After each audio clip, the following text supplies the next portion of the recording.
À Munich, justement, environ 200 000 personnes se sont rassemblées pour réclamer la chute de la République islamique, alors que des milliers de manifestants ont été tués en Iran.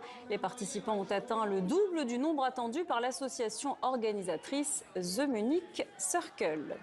Malgré les négociations sur le programme nucléaire iranien entre Washington et Téhéran, la menace d'un conflit demeure. Donald Trump prévoit d'envoyer un deuxième porte-avions et estime qu'un renversement du pouvoir est la meilleure option. Mévalo. Il est le plus grand porte-avions du monde. Impliqué dans la capture de Nicolas Maduro, l'USS Gerald R. Ford, actuellement positionné dans les Caraïbes, a reçu l'ordre de se déployer au Moyen-Orient. Il opérera aux côtés de l'USS Abraham Lincoln, déjà présent dans la région. Que peut faire l'Iran pour éviter d'être attaqué? Nous donner l'accord qu'ils auraient dû nous donner dès le départ. S'ils nous donnent le bon accord, nous ne le ferons pas. Vous voulez un renversement du régime? Il semble que ce serait la meilleure chose qui puisse arriver. Depuis 47 ans, ils parlent. Et pendant ce temps, nous avons perdu beaucoup de vies. Après avoir brandi la menace d'une intervention militaire en Iran face à la répression sanglante des manifestations début janvier, Donald Trump veut désormais faire plier Téhéran sur son programme nucléaire et de missiles balistiques. Des pourparlers ont repris le 6 février à Oman, mais les négociations n'ont pour le moment pas abouti.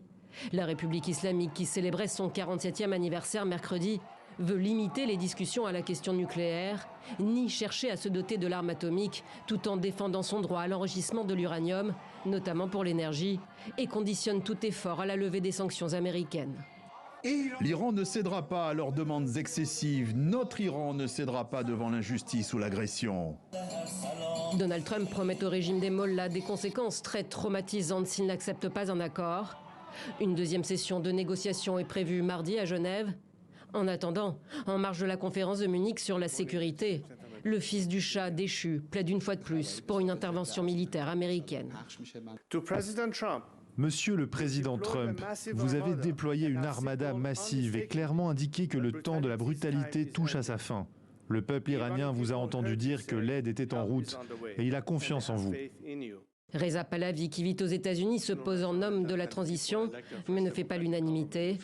Des milliers d'Iraniens exilés comme lui se sont rassemblés vendredi à Munich, avec pour slogan « Ni chat, ni mollah ».